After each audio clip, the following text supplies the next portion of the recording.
I started thinking about my politics, capital letters, my politics, the other day. And because somebody had posted, a friend had posted an article in the New York Times, which I can't read and I can't read. There's a paywall, but I can't read the New York Times. I just start laughing. Anyway, it was about how Hamas is oppressing the Palestinians. And I thought, I have no doubt, but from the New York Times, I can't do it. They are encouraging me to do something that I find against my nature. I thought I knew what my politics were. And as I ponder them, I guess that I'm what you would call an independent lefty. Or I can't identify lefty anymore because the lefties that I see around me are not like me on one very simple basis that I think has always been with me since I was a kid. I have always been uneasy about, and I'm not very good at, hatred. I hate all kinds of things, bee stings and all kinds of stuff, but, I don't have an enemy. I don't even know where hatred comes from, except as a commandment, which it is. Then we do pour all our musty, unresolved imaginings onto a beast, a group. And then the funny thing, once we have hated, reached that pinnacle, we become hateable. When does it happen? Does it happen when we get tired of being afraid? Growing up, we isolate the cause of our fear and mature into hating it. Dad, mom, authority, or our Pope says the root of your fear has occupied the Holy Land, it's time for a crusade. Or does it begin in jealousy? And where does jealousy begin? Do you feel unloved? Does someone seem to love your brother more? That will grow and grow. Why dost thou covet thy neighbor's whatever in the first place? These all seem to be natural impulses for most of us. Grievance, being unloved, fear. Then the preachers say, but God loves you unconditionally. No, very conditionally. Then a covenant is made indeed. I would think that roiling in fear, jealousy, and abandonment would be unbearable, a way out desperate, the need of a way out, the offer of community and being valued immense, the attempt of religion to heal these wounds is its greatest function. I love the motivation and the attempt, and I hold it as true. This is what the religions do.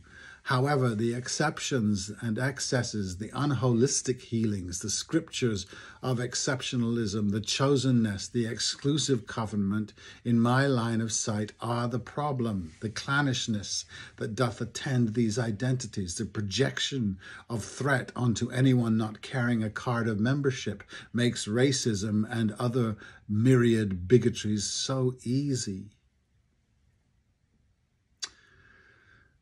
These underminings need overcoming.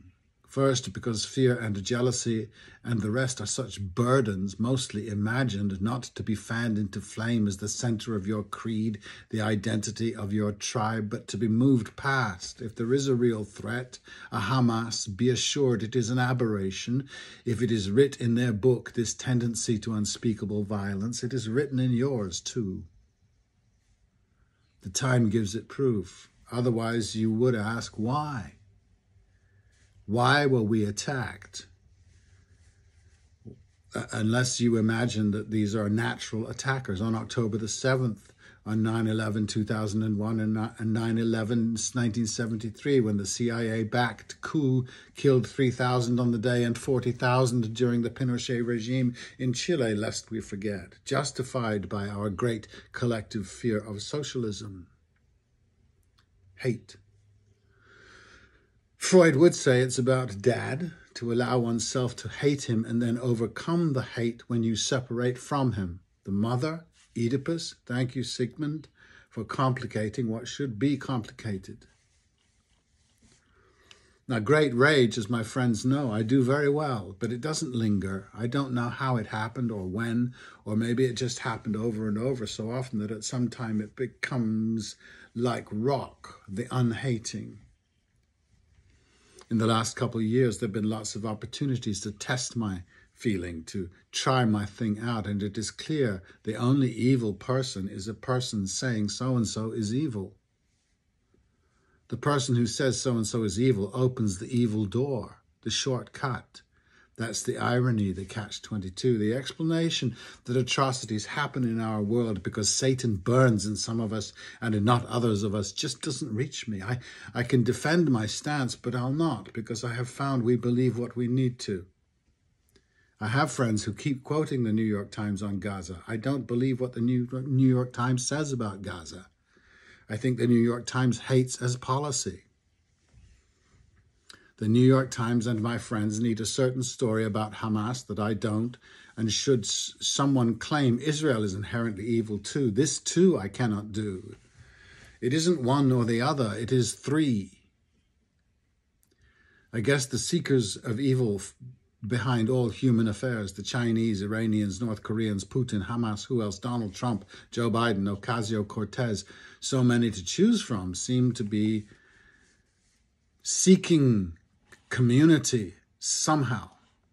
There is enough in all three religions I have rubbed shoulders with for me to respect deeply all except the commanders-in-chief. I am always surprised when great humans tell me straight-faced, yes, I am this way because of what I believe. I'm no genius, but I know they're kidding themselves. Still, the delusion seems benign till their Father in heaven starts proscribing whole communities of idol worshippers or worshippers of other idols instead of them, and this is what they do. I was a great cheerleader of the labour movement in England in the early 80s. Thatcher was a condemning type, infuriating, but she succeeded because many English people wanted the cash she made available to them by allowing them to, for instance, buy council housing. That was all she had, the grocer's daughter become superstar, the glittering prize offered to the English at last, Britain's Got Talent, that had never been before. Comedians dined out on the English lack of aspiration, possibly because there was little opportunity to rise. The rising is all rise to, from. My well-worn take of Richard Burton shocking Dick Cavett when he told him of the joyous pride of the Welsh miner. But, said Dick, doesn't everybody want to be like me? No, Dick. I did not think Maggie was evil. I didn't like the wave she rode, but she didn't make the wave. She led no one. She sanctioned the grievance the English were talented enough to shake off, but she offered a lazier way through. You deserve it because you're English. Et voila. A world of the best buses ever was choked with private cars. And on the other side, the labour movement was fun and raucous, generous and noisy and lusty, not twee and tidy. Music poured out of its raging young. Playwrights and filmmakers roared on. They were suspected and finally hated in due course and apologised for in Downton Abbey and aristo trash like Game of Thrones. Who is my enemy? I have no clue. If you have ideas, jot them down here, please. Who is evil in my world? The Azeris? Do they want this Armenian dead? For the sake of argument, say it's true. Does this invade my imagination? Does it, more importantly, give my life meaning? I have enjoyed the company of Turks. There, it's out. There is no taint, only denial. The Turks deny past horrors as fast as Americans do. Or the US fesses up after a fashion, but is just too busy and necessary to the rest of us to stop and right the wrongs. It does fascinate that domestic criminals like Trump and Netanyahu operate in systems so self-important that they are deemed just too busy and important to be charged, all equal under the law except. Once evil has been identified, it becomes a magnificent tool and excuse for evil deeds done. There is no cause for what is done by the powerful in our world. For the powerful, there is no eye for an eye. At the moment, it is 30 for 1 and counting. Are they evil? No, they are us.